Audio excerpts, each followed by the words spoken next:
Thank you so much again for being here. I'm such an admirer personally of both of your bodies of work, and I have many questions, so let's dive in. To start off with, to sort of lay the groundwork for this exchange, which I hope that you will both feel empowered and encouraged to ask each other questions and really converse and to give this conversation life.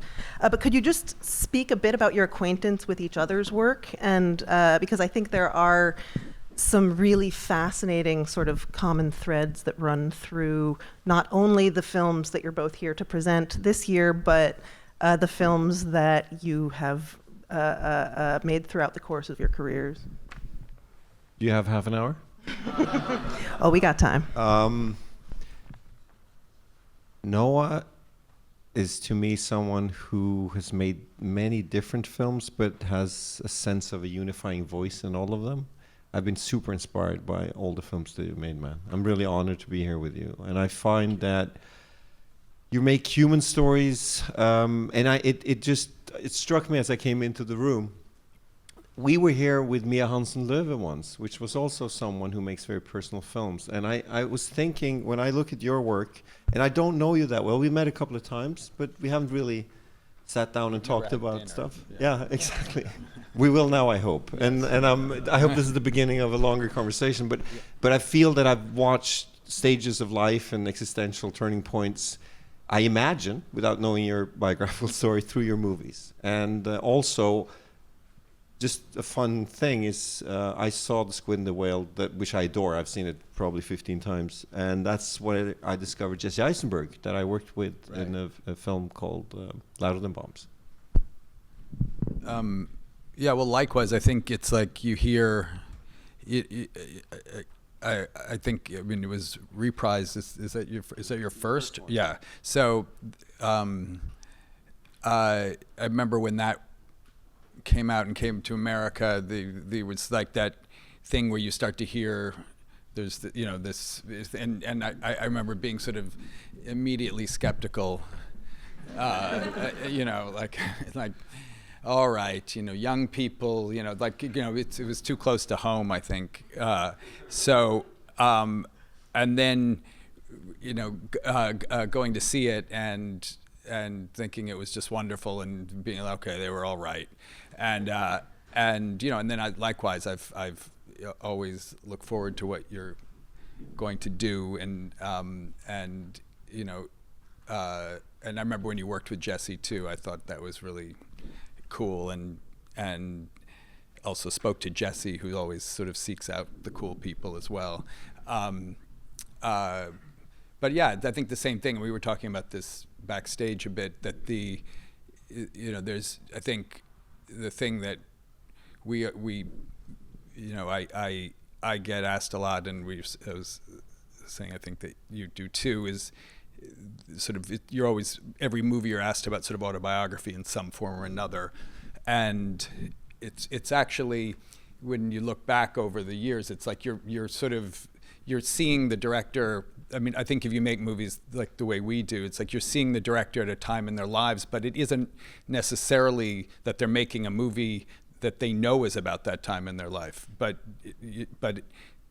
when you look back, you realize it is. I mean, I've made movies where I thought I was making, at the time I was making it for very specific reasons, and I look now and I think, oh, no, I was making it for this reason or something like that. And I think you feel that intuitively when you watch Joachim's movies as well. It's that thing of this is this person at this moment, and it doesn't mean they could be reflecting on youth, a younger time, and that's exciting. I think it's exciting. I think directors, I'm sure we admire similarly too. It's that have this sort of relationship with them, and that is which I understand then why people ask about autobiography, because in some ways it's natural then to want to think it's true in some way, or that it but it's more complex than that and more interesting than that.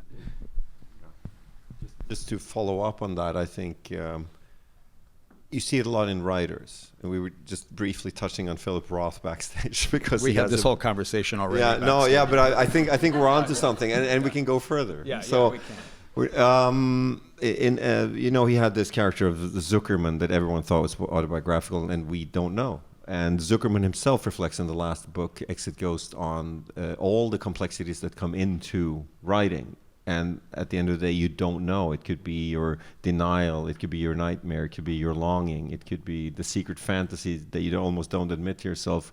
It could be years later you understand something. I think that's very, very true. So the question of autobiographical connection to your work, I take very seriously, because I take it as a compliment if people feel a sense of verisimilitude or a sense of connectedness, a voice, something. I take that as a tremendous compliment. Yet I don't quite still know how to answer it, because it's a bit chaotic. Yeah. And also I just have to acknowledge that I'm here with Eskil Fuchs, my co-writer, who's sitting right there. Raise your hand, Eskil. And we are writing together. So our process is also being in a room together and sharing stuff and getting lost in what's who and what. And so, yeah. So it's a bit chaotic, isn't it? Yeah, absolutely. Yes.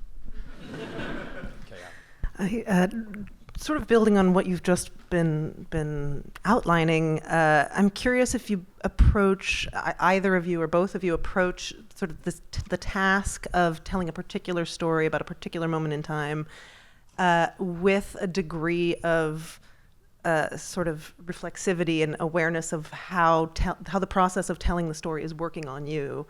And do you find that in your mode of profoundly humanist storytelling, there's kind of a therapeutic element or perhaps an analytic element, even if the subject matter is not itself autobiographical or reflecting your direct experience? It's a good question. It is a good question. Yeah. I mean, well, I think Mike Nichols, who I got to be friends with, but he reached out to me when I made The Squid and the Whale, is how we met, and he said that he wrote me this note, and he said, it reminds me of why I got involved in movies in the first place, revenge. And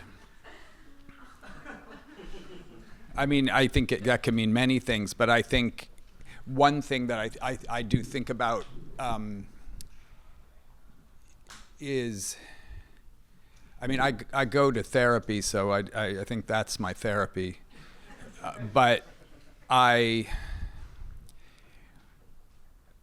do think there is a certain, I think it's benign revenge in a sense. I mean, generally, but there is a thing of things that have, you look at the world. I mean, if you've like an overtly political director, that would be a kind of clearer thing, like, oh, they're reacting to this time in, our history, and, I do think, I've certainly have had the experience when I'm, going through a hard time in my life or a positive time in my life, I mean, just a time that's, it can be completely ordinary or really notable and new, and that I can reconnect with this time later, maybe in something that I make, and there can be more dramatic things or sort of things that really sort of shook me up, like divorce, or I mean, when my parents got divorced when I was a kid, I wasn't thinking necessarily I'll make a movie about this someday, but when I got divorced as an adult, I thought, I think I'm going to have to make a movie about this someday. And again, that doesn't mean I'm making it about my actual experience. When I'm taking that experience and sort of processing it in whatever I'm going to make. So in that way, I don't know if that exactly answers your question, but I think, but it's a, I think it's like a conversation I'm having with my past, with my, and not only my past, but people who've been in my past, the interactions I've had, people. I mean, some of the things I find are almost feel like the most autobiographical in my movies are things that happened to other people that when they told me those stories, or I witnessed them in some way, I thought that I totally recognize that. I could totally, like, it feels familiar. I mean, it's a thing that happens to all of us with people who we connect to and friends, but, and so then they become your autobiography. I mean, they become your fictional autobiography when you put them in your own work, because they're sort of, you're working them into things that may also have happened to you. No, I identify a lot. I love the things you're saying also about a conversation almost, an exploration. I mean, it's also, I think, a lot of art. Making a big statement about art here, everyone. But the more I meet people, I grow older, and I meet people who are truly creative, and it's a place to exist where you give form to something that you are exploring that you don't know what is. So you do these tricks of formal fascination, of a way of using cinema or shooting something or creating characters away from yourself, and then you notice while writing them that they stick or that they reoccur. You can't let them go, and you become almost a bit addicted or dependent upon following them up, and suddenly it's a place to exist and be. And it's not as if you have control and say, oh, yeah, I'm speculating, has this purpose for me or something. It's quite purposeless, actually. But then hopefully it's a communicational tool where you meet people. I did Worst Person in the World, and I think I was grappling with some relationships I'd had in the past and with myself at the time and certain things. And I was I was downtown and doing some promo work, and there was a woman at the table next to me and my wife and my daughter and she was weeping in the cafe, and we were like, I'm from a small town, Norway, Oslo, so I had to ask, do we still ask in New York if someone's crying? I presume so. No. So okay, but I did. So are you okay? And so she said, I just spoke to my ex-boyfriend, sorry. I said, okay, okay, but that's good. Yeah, I saw this film, Angelica up the street and everything, and it turned out to be the worst person in the world. And my wife was like, it's him, it's his fault. And I was like, no, yeah, kind of. Is it okay to cry? And yeah, she was okay. And she had called her ex-boyfriend, and they had a conversation. And to be honest, I really took that to heart. It meant the world to me. She emoted. I had a conversation with a stranger. Yeah, and also that thing that you made someone upset through something you did. Revenge again. Yeah. Well, another great director who I had the privilege of knowing, Peter Bogdanovich, told me this story when he saw actually Women Under the Influence, and he went to an early screening, and he and Sybil Shepherd watched the movie, and they were sobbing at the end, and they came out of the theater, and Cassavetes and Jenna Rollins were standing outside with these like big like smiles on their face, and they were like, yeah, right, yeah. And I think you totally relate to that as a filmmaker. Like you're like, you got him, It's satisfying. Yeah, that totally. Someone emotionally gets involved in what you do. As I was preparing for this conversation, I saw that somebody had referred to Jay Kelly, your film, Noah, as a coming-of-age story about grown-ups, about adults. And I love this idea, and I think it applies to both of your filmographies very broadly, of sort of a fiction film as a space to really home in on coming of age at any age, of sort of that process, that journey of going from one version of yourself to a later version of yourself, and what that entails, what it means. And I think it's also very much true of Sentimental Value as well. And I guess, could you speak a bit about the sort of process of inspiration when it comes to identifying a particular juncture in a particular life, a character's life, that you think is worth probing for this before and after, and this process of coming of age, whatever that age might be? It's tricky. It's Eskil and I often talk about, we we don't really have any clear antagonists in any of our films. We're really cheesy humanists, so we want to understand everyone. And how do you create conflict then? So the conflict is very often internal. And then in cinema, how do you show the inside? You can't really, so that's the virtue of it. Trying to find, lack of a better term, existential turning points in someone's lives, a discovery as good as it can get under the realization that life most of the time doesn't resolve anything. And so that's the area that we're exploring most of the time, is to try to find some internal thing. And I mean, any internal development over time is, we can call it coming of age, but it's also drama. It's change over time in character. So if you're character oriented, that often becomes the thing, that you're looking for turning points in people's lives, but not necessarily clear ones, but ones that you hope to draw people into. I don't know. Did that make sense? Yeah. A bit No, abstract? absolutely. I think it often it happens the other way too, which is some bit of behavior or some even a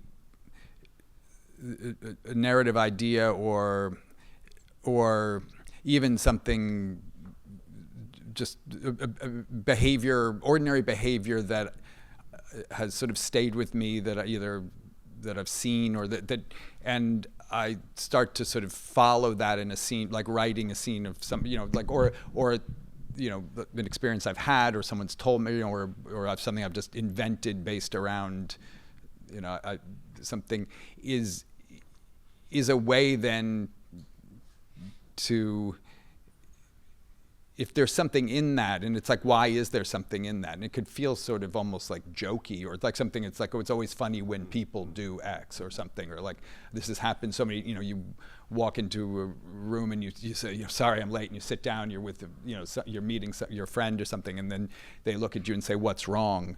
And you weren't aware that any thing was, and then suddenly you're thinking, well, maybe I am, like, I'm just saying that happened to me the other day.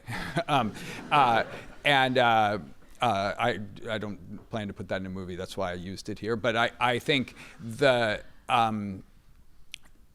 just that thing of, like, if you just using something like that that's sort of ordinary, and then writing from that, then you sort of end up in these other, it sort of reveals things about time and life. It's like, well, how old is someone who says that? Or like, what's the relationship? Like, would they make that interaction more interesting? It's like, is it more interesting if they're friends? Maybe it's a mother and child, maybe it's, should they be a younger person or an old person? And then in doing that, now you're making a movie about those people, or at least you're exploring that. And I feel like a lot of things happen that way. I mean, I totally just fabricated this thing here, but I rather than thinking I want to make a movie about this time in life, I mean, that's for me what often happens.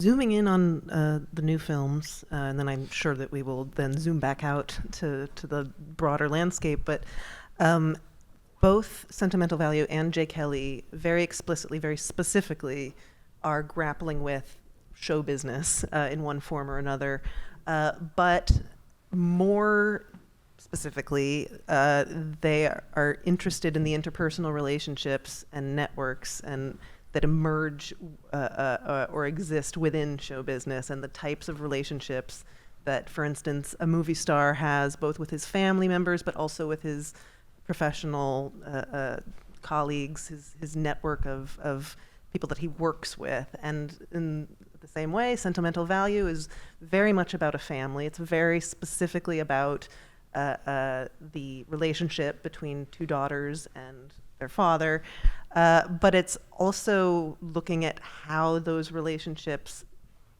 bleed into the work, or perhaps the work bleeds into the relationship. And you've both made films about creatives, about artists before, but the sort of head-on approach of these stories I'm fascinated in, and I'm curious if you could just talk a bit about, first of all, what drew you to this subject matter in this context of show business to tell these stories, and then how you went from there to sort of burrow into these relationships, and what, I guess, what aspects of these interpersonal relationships you found the most compelling? It's a big question, I'm sorry, but go where you like with it. We'll finish the hour with that one. Should I jump on this one? Well, it's up to you. You're so much more concise than me. No, I don't. A little moment. I'll ramble a little bit, and then you. I always feel like I'm rambling, so I'm glad. Good. It's two of us then. Yeah. Good. No, so we started with family, Eskil and I think that the father, who's the director in the story, Gustav Borg, would react to the term show business. It's not about show business, he would say, but I agree with you. I'm a little bit worried going out with this film, and it's been released a couple of places. I speak more freely now, but Eskil and I was like, oh shit, do people think that there's like a coded understanding of making movies or being artists to understand these family dynamics? And of course, I know I've been moved deeply by films about samurais, and I don't know much about swords, so there must be a way to use this specifically to open up the different modes of communication between people and in a family. So that was our goal. But the more we started writing about this family, we also realized I'm actually, get personal for a second, I'm the third generation filmmaker. My grandfather, Eric Löken, was a director. Both my parents were in films, and I was on film sets as a child, and I found that as an escape mechanism of not having to grow up a bit and all that stuff. So I can kind of, to create a story of two adult daughters who have resentment and feel let down by their dad, to find some love deep inside that person of the father that I could relate to and that Eskil could relate to, was important to try to create a three-dimensional dynamic there. And then suddenly comes into play a lot of silly things. I think we were resisting it, like joking around a little bit with the fact that Netflix don't show on a big screen, and the father is surprised, without saying anything bad about Netflix. We like them, but we just wish they showed everything on big screen. That's the only thing. But like suddenly we can like have some jokes and play around, and like have more fun with things we know, and to fill in the details. And we're desperate when we're writing. We don't sit on top of a million ideas. So whatever comes up, we kind of, if it's funny to us, we try to put it in there. So it started with family for me. Well, I've made a lot of movies about with artists of some form or another, writers, sculptor, I guess play directors, and an actress, and Marriage Story. I mean, it's a world I not only do I understand, but I'm also interested in, and I think there is something about people who, one thing I would say is that I think several of my movies at a certain point I was also making about people who define themselves by what they didn't have. They sort of defined themselves by failure in a certain way, and how that, was a barrier between them and their selves and their development and their coming of age, their growing up. I mean, Greenberg has that. The father in The Squid and the Whale has that. Dustin's character in Meyerowitz, that there's this sort of stubbornness of it wasn't the way life wasn't the way I wanted it, and I'm not going to adjust to the way it is, in some sense, and often the ripple effects it has on the people around them. And so I don't know why I was sort of interested in this notion of an actor and a crisis and and then movie star on top of that, because it was performance twice in a sense. And this is all retrospect, because of course when you're working on it, you're just trying to come up with a good joke, but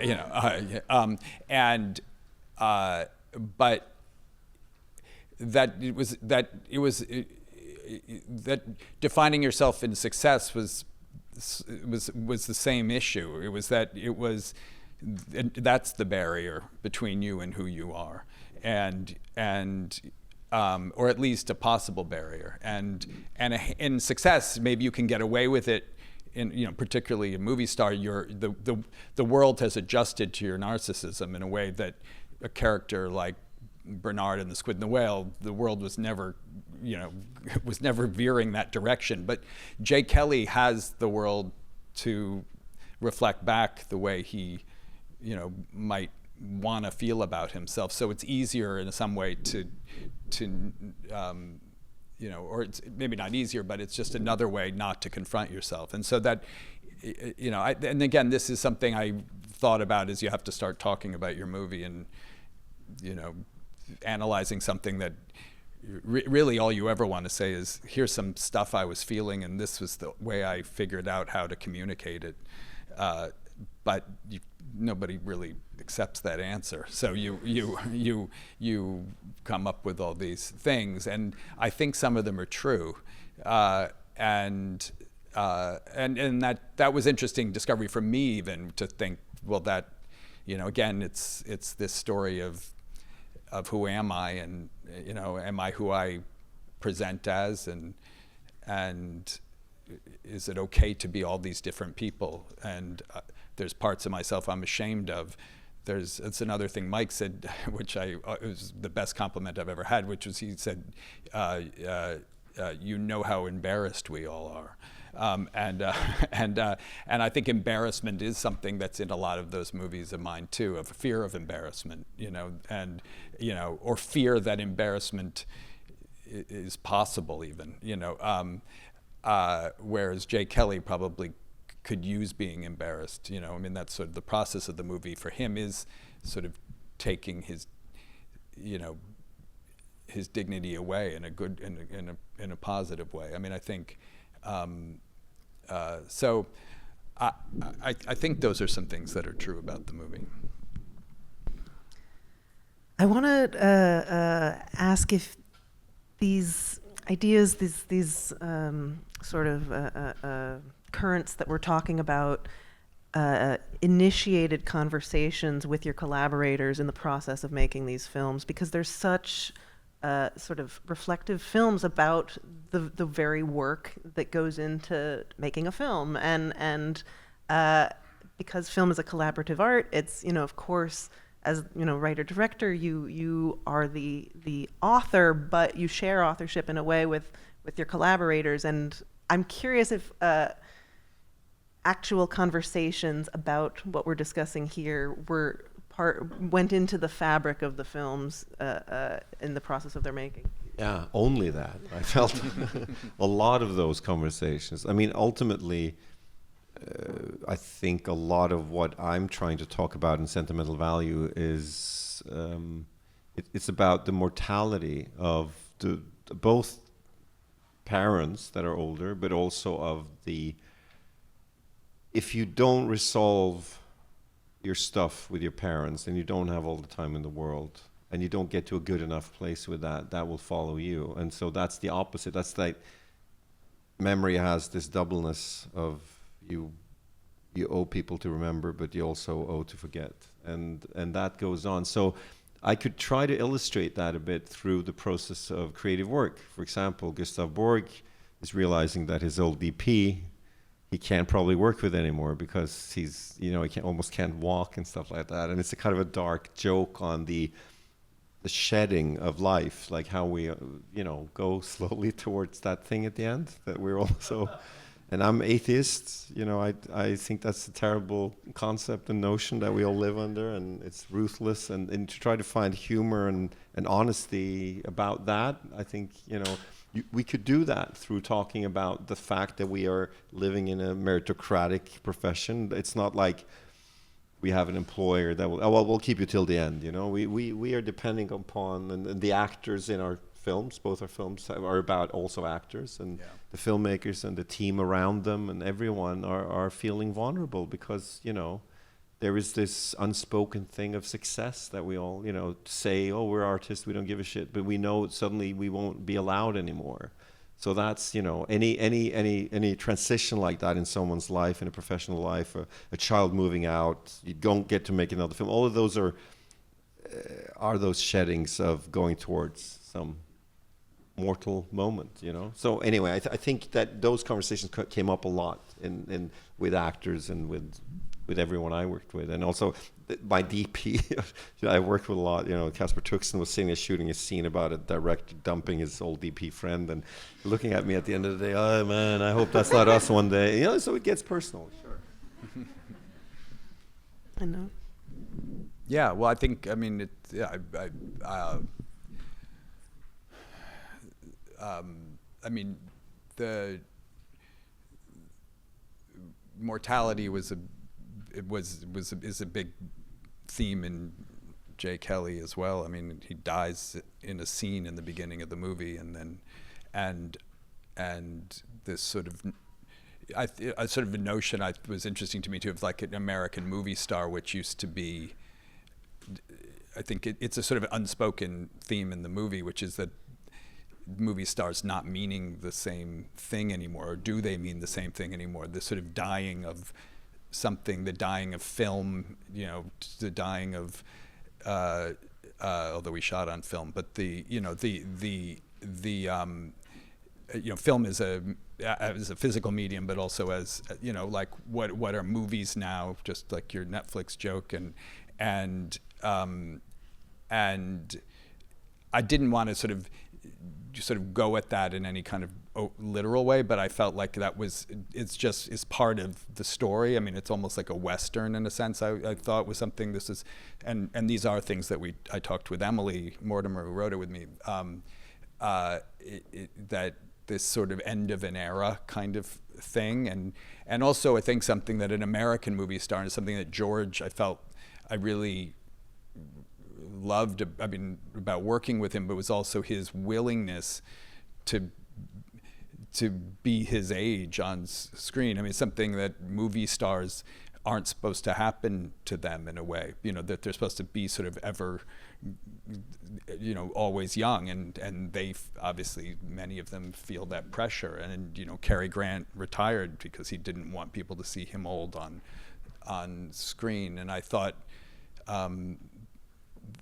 that to see, you know, it's something maybe more European actors are more comfortable doing, but the Americans, it's don't like to think about aging. And, you know, and starting the movie in Los Angeles, where essentially, you know, there's jokes about, you know, death is always so surprising, particularly in LA, as a, you know, line in the movie. But and then going to a place like Italy, which has religious iconography and history, and, you know, all around it, and the first place they arrive is a graveyard, and, you know, and I think so all that stuff was definitely discussed. I'm talking about it only because I'm sort of also relating the same thing about this sort of specter of we're coming to the end, which is also the first line in the movie, you know, that the character is also in the back half of his life. In a way, I see this as connected to the what you said earlier, Noah, about embarrassment, and that this sort of state of embarrassment or experience of embarrassment can be pivotal for someone, especially perhaps a movie star or an artist who's built their whole sense of themselves around a performance, and perhaps being caught unawares or caught off guard presents a kind of crisis. I think we see in these films, and that I think also that goes hand in hand with aging, which is inherently a vulnerable process. Yeah. And it goes hand in hand with family dynamics and the fact that our families know us better than anyone, and sometimes better than we know ourselves. And I'm thinking back on both of your filmographies. I think that there's this a sort of thematic importance to embarrassment that as vulnerability as embarrassment. And I'm curious if you could sort of speak about your philosophies of vulnerability and of, you know, in this humanist mode of storytelling that you both excel at. I think you are always faced with a challenge of sort of breaking down the exterior of a character for an audience. And could you just speak a bit about this, maybe, you know, broadly speaking? No, I think vulnerability is an important, interesting concept and word in drama. We are group creatures, and vulnerability, we're told, as men particularly, will kick us out of the group, whereas we actually experience that vulnerability makes us love each other because we are needing each other. So on that level, particularly, I think a lot of the films I've directed are about loneliness, the impossibility of joining that intimate thing with the other or the others, and the pain of that in a family or in friendship or in love. The trickiness of that. So vulnerability is very important. So that is vulnerable, isn't it? Loneliness is the most shameful thing. In many environments that I've encountered, at least. So I would react more to that, I think, in what you're asking about. But I think it's interesting, and I think that in Sentimental Value, we're also talking about. I'm always cautious of talking about generations, and it's again like the compliment of the autobiographical. There's a compliment if people say, "Oh, you made a generational statement." It's meant well, and I take it to heart. But I don't want to say that I comment on such a broad thing as a generation. I'm free to just talk about these characters, and that's it. But I do notice that the generation of Gustav Borg, the older, the senior director in the film that I've directed, that generation of growing up, at least in Norway. Right after the war, having maybe a generation of parents, grandparents to the sisters in the story, that had to cope with.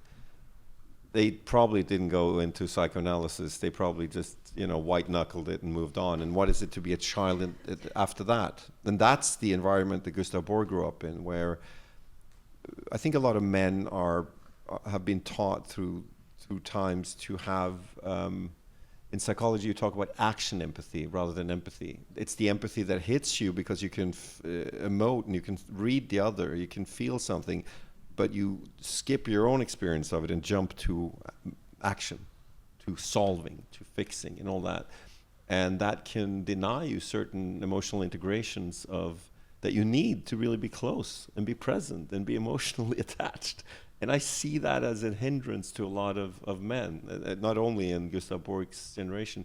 And I realize, looking back again, this is not some grand plan that Eskil and I have, but that we have been interested because we're close male friends, and we know we both feel things and we share that. And in Reprise, those guys are very vulnerable, but they're trying to hide it. And so I think that I'm interested in that as a subject matter somehow. Yeah, well, I mean, one thing that I became aware of, again, later in the process was that I have, in J. Kelly, there's several men who cry in the movie. Some are doing it in scene, some are acting it as they cry, but there's the actor, we were doing the Q&A the other day, and all the actor, was it Patrick Wilson, when he saw the movie, he's like, Billy Crudup cried, like he was sort of going through everybody who cried, and then he was like, and I have to cry later, and I'm going to have to cry in the same, do I cry as well as they cry, and but it was another sort of undercurrent I felt that was present in the movie was a sort of sense of masculinity, because I think also and vulnerability in that thing, because actors are incredibly vulnerable for their work, the best ones, and incredibly embarrassed. I mean, they I'm not whether they're embarrassed, but they have to embarrass themselves. It's such an embarrassing thing, really, for an actor to come on in front of all these people and cameras and everything, and do like try things and do things that may just not work at all. I mean, if they're great, they do it all the time, and you're so grateful to them as a director, because you're watching them and you're like, that didn't work at all, but it's so exciting that you did it, and so now let's do a good one that but it is thrilling, and that they and I have all the time in the world for actors because of that. And even when actors sometimes are, they're neurotic about something, there's something they're, the costume thing, or they start to get sort of concerned about, like, is this floor slanted? You're like, no, everything's, but you understand. It's like they need to kind of clear this. A lot of actors will come in and say, like, early on will say, like, I'm not, like Billy Crudup if you've seen Jay Kelly, who does the scene where he's presenting method acting in real time. And he was like, I can't do that. I don't work that way. And you listen. And but I know he's a great actor. He'll be able to figure it out. And maybe part of it is him hearing, like, just feeling heard and trusting that, and the fact that I'm trusting him gives him confidence to try something. It's all happening between us in some other third way when you're working with an actor. But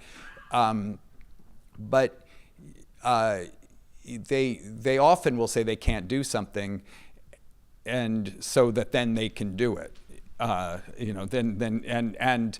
When I was younger and they did it, I would start to kind of often panic in a way, because you're like, well, if you can't do it, and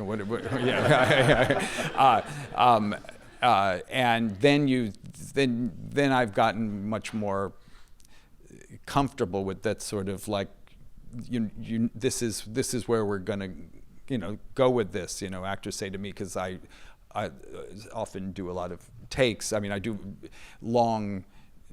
I often shoot the scenes almost all the way through, and they're sort of choreographed to kind of work that way, and so they all have to just keep doing it. And they, some actors will say, like, I'm not, but again, then they do it. They just do it, and they're all brilliant at it, and I mean, it's a different way of answering your question, but it is, I think, also because my movie's about an actor, and there is something about, art making and movie making and stuff because you are sort of embarrassing yourself in front of a lot of people every day, not just the actors. I mean, we are too, and you give stupid direction, and the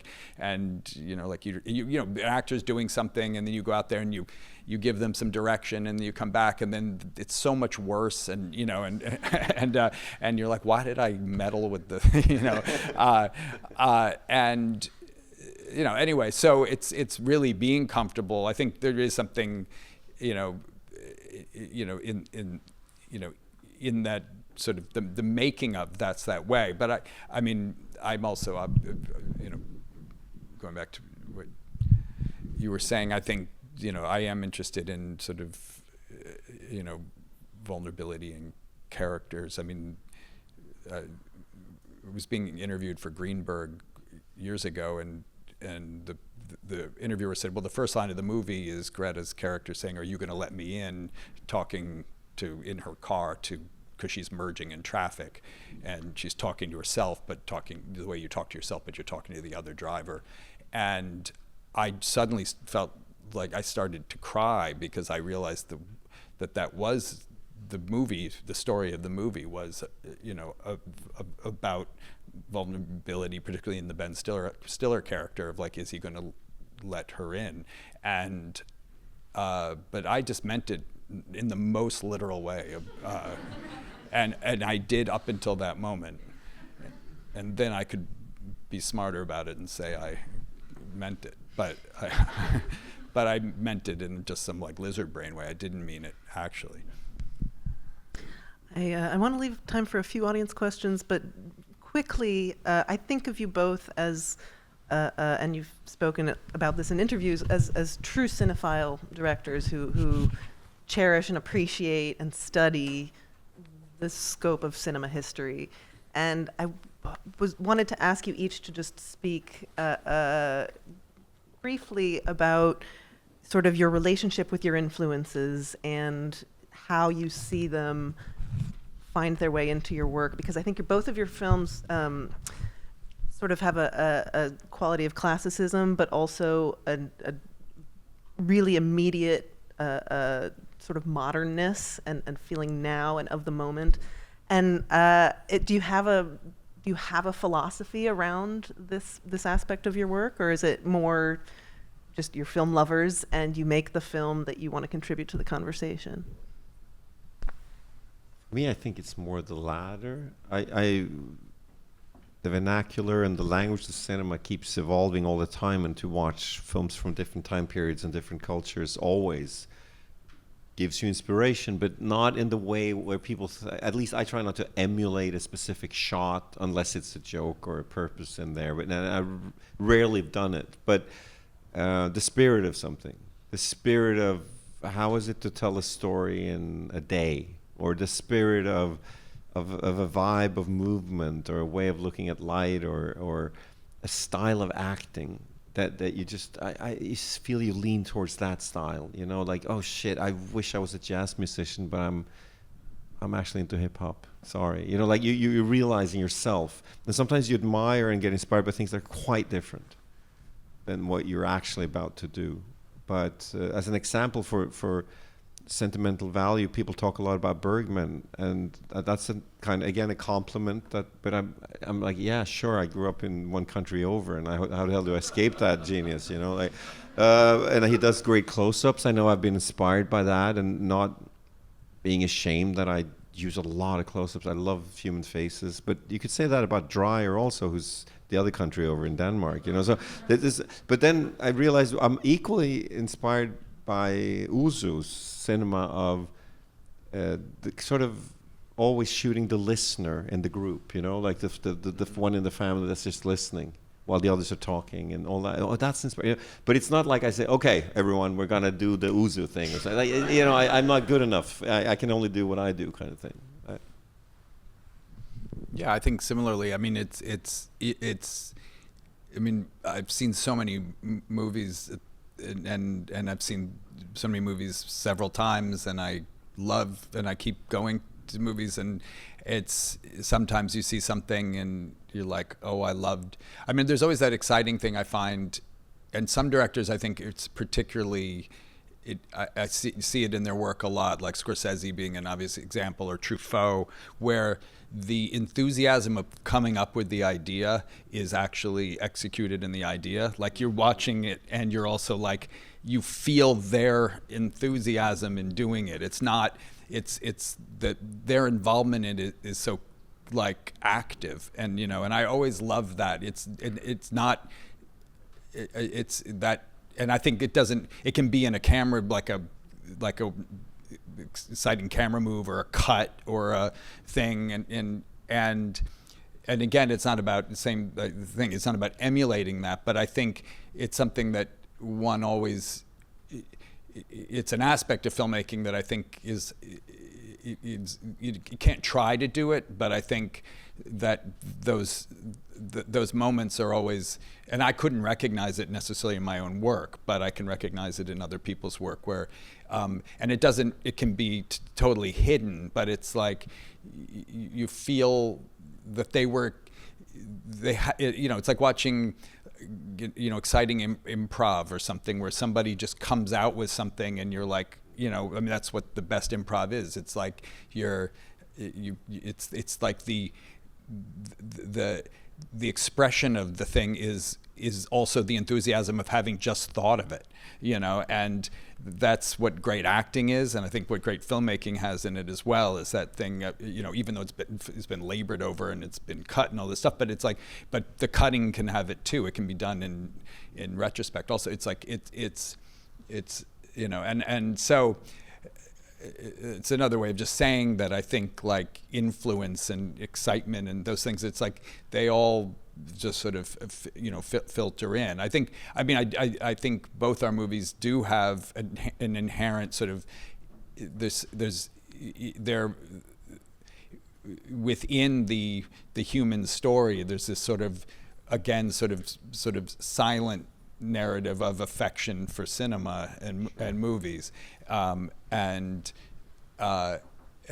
movie going, and you know, the whole experience and what it's, you know, and that's another way of saying it's like you feel how much it means to Joachim or me or something when you're watching the movie, you know, even though the movie is about these human beings going through these things, but there's also this other feeling you're getting of like how much these people care about the medium and I feel that a lot with your film. I think it's a real, and I think ours is as well, a sort of a love letter to a lot of cinema, and we're both doing some pastiche work, and so that is that's relevant to your question, I guess. Like Gustav Borg, the film, he's certainly one of these European auteurs who do one-ers, is a plan séquence, you know. So I said to my team, like, listen, I got to be a much better director than I usually am here. I got to shoot his film, you know. And we did sort of a Jan Troell / Tarkovsky pastiche of some of Moving Train, and when we're going back, and a child is crying, and it's all like done in one shot, and it's very elaborate, and it was very liberating and fun. And I've done some of those difficult shots in previous films as well, but maybe not on a moving train with a child crying when you need 15 takes. So, you know, it's like, it was fun to be allowed to borrow those stylistics from someone else. But then you run into problems. Like, there's a scene where we do triple exposure. And someone said to me, oh, it's the trick from Persona. And I'm that much of a film nerd, I never thought of it. And I said, no, that's a split screen. That's the opposite. But for a lot of people, it looks like we thought we were doing a Persona pastiche, and it wasn't. I'm sorry, that's how stupid I am. One thing is putting 3 images on top of each other, another one is splitting it down the middle. There we are. So, you know, so you can't do it right. Well, I think we have time for a few audience questions. There are mics, so if you'll just raise your hand and wait for a mic to come to you. I saw a hand shoot up right in the back center there. Let's see, which side? Well, we like to record the question, so that's the purpose the mic serves. Thank you. I have a question for you, Noah. I'd like to circle back to your process with actors for a little bit. I'd like to use Frances Ha as an example, because to me as an actor, it's like one of the most inspiring movies.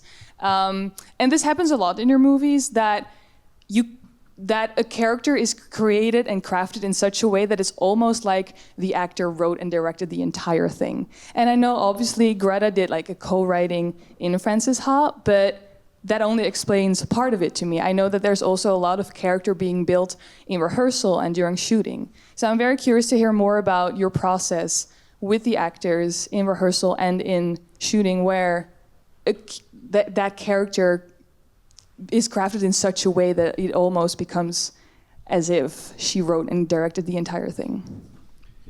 Well, yeah, I mean, I think I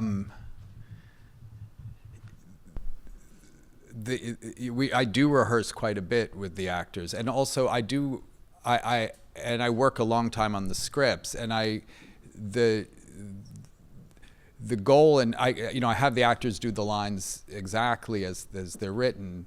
And the goal of that is so that it feels just what you're saying, that it feels improvised, like it's theirs. That might sound counterintuitive to people because they think, oh, well, but improv is theirs. They're saying the thing. And I used improv as an example, and I feel that way in actual improv. But in movies, it doesn't mean that some people work brilliantly with it. But I feel like having the script as a text, as a thing that they're interpreting, gives them all the freedom in the world to make it their own. And that's what I want from them too. I'm not having them do it and because no, it's like it's not like that. It's I want to hear their voices do the thing, and rehearsal is really it's sort of like music in that way, where it's like the rehearsal is sort of like hearing it. And sometimes I'll have actors read it and I like hear it and they're already, it's already music, and I'm like, let's not do this anymore. And and other times I've had to really work with really wonderful actors because it's just a different like thing for them. With Greta, it was a good fit, and she wrote it with me, so she was also it was very much something that she knew she could play. But still, it didn't mean that other times, like even with her own dialogue, that she would have like lose it a little bit or something. I mean, something I think with actors also that happens is interesting is, I'm sure you have this all the time, is like you get, when you're working with really great actors and you're going, and, you know, and you're often shooting out of order on a movie, you, as a director, you have to stay vigilant, because sometimes you can get just seduced by what they're doing and realize that this is actually, I mean, when I was a younger director, there were days would go by and I realized I just totally, like I almost was like I felt it was so unprofessional. Like I kind of like was just kicking back and like, you know, watching, you know, and then realizing like we didn't tell the story that day, you know, because I wasn't really on it, you know. And I still to this day, I read the script over and over during the shoot, and every day I read, you know, there's obviously the scene for the day, and I will go over that you know, the night before, and then on the way into the thing, I'll read the scenes before and after it. I'll keep rereading the script, because I never want to lose the sort of thing, because what you want is for the actors to be free, like I was saying, and embarrass themselves and do all of these sort of various interpretations. And that's why also I like to do a lot of takes too. One of the reasons is that it gives the actor all the time to explore and do all, you know, all the versions, you know, and I think I'm glad it feels that way to you. I mean that's the hope, is that it feels like they wrote it and it's theirs, and it's even surprising to me sometimes, because I will cut them, you know, once I've like cut the movie and I'm working on it, and then it's like you're almost done, but then you know, for some reason you go back into a scene and you start looking at takes again, and you're like, you forgot, like, oh, there were all these other ones that they were doing it that way. And it's interesting, because you then, the one that ends up in the movie is the one that becomes the one, but it's always sort of, even you forget, you know, because it's like that's the exploration that, you know, gets you there. I'll take down here in the corner.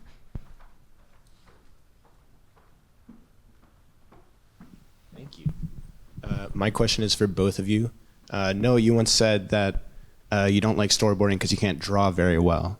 And when I heard that, I felt very seen. But you both put together such wonderful images to screen at this festival, and we were very, or I don't know if everyone in this room saw it, but I was very lucky to see them. And I'm just wondering about your process in making those images, because some of them hurt. Thank you. I've storyboarded certain things for VFX reasons, to save money. You can't afford not to, and you got to like have 15 meetings with different vendors and point and, you know, explain what you're doing. And I can't dance that well with my arms. I try, but you know, you need something specific. But usually I floor plan, and I spend a lot of time on locations and just taking reference videos and stills, and with the DP and with the man sitting right behind you has done my last 2 floor plans. There's Thomas. No, but he creates the floor plans so that we again have to define it on the day, but we do references with Casper Tuxen, and all that planning is often thrown out the window, because 2 weeks into your shoot, you know what film you're actually doing. So months before you don't really, and you find your style along the way and stuff. But no, I believe in a lot of planning, a lot of rehearsals, and then to on the day feel very free and just have explored it a bit up until a limit, feeling control, anticipating everything, and then letting go and trying to create life somehow in front of the camera. Yeah, I mean, I think that's well said. I think I do draw sometimes in the margins, like stick figure things, just to sort of, but they're for myself. Just to sort of explore sort of the thing. I mean, I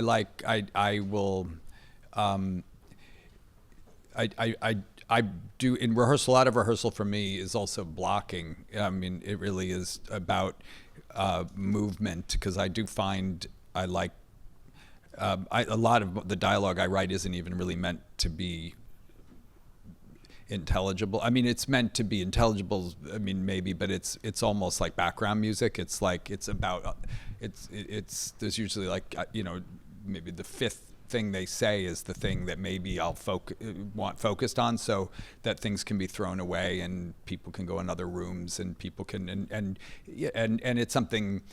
So I'll have sort of concepts of those sorts of things, and I shot list.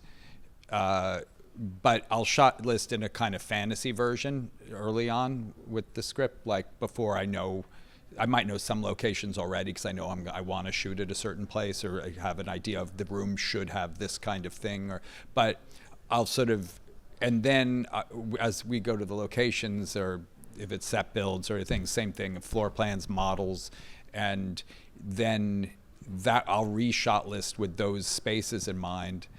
And then I'll rehearse with the actors and block everything and either tape out if we can't be on the location or whatever, and then throw it all out later anyway. I mean, then on the day, sometimes the blocking that you came up with is the way you want to do it, but then something else happens, and you always have to be open.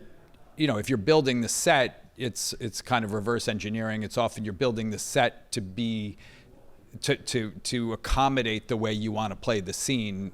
I mean, it's the reality of whatever set you're building, but also you might want to add extra space because or you want to, where you want the door to be, whatever the thing is. And then if you're shooting on a location, then often you're never finding the location that has your fantasy version. So then you're adjusting now back the other direction, the blocking to the location, and both can be equally great and inspiring, and one is not better than the other. I mean, and I do like, ideally, a lot of my earlier movies I shot almost entirely on location, or entirely on location, and I've built more recently, but ideally it has both, where you get the sort of pleasure of the sort of the dream factory feeling of coming to a stage, and everybody's coming to work and you're all in the same place and you're in this controlled environment and you're creating this, movie within a set. And then the other thing of going out into the world and being on the streets of New York, or being in, Tuscany, and, not speaking the language, and, and accommodating the reality that's around your fiction, and letting your fiction interact with that real world, and vice versa, and having that, whatever that energy is also amazing. I like that very much, what you're saying, and I relate to it, and I think it's a virtue for me. And I say this also if people are young filmmakers, to encourage to not make a decision to be either the sitting alone drawing your sci-fi fantasy, or only let the actors do it and you just cover it. You need to train both as muscle power. You should be able to do the thriller where it's like the hand on the knife and the foot steps on the floor and then the wide shot. You need to train all that, like the mise-en-scène dynamics, and have an idea and try to put it into the world.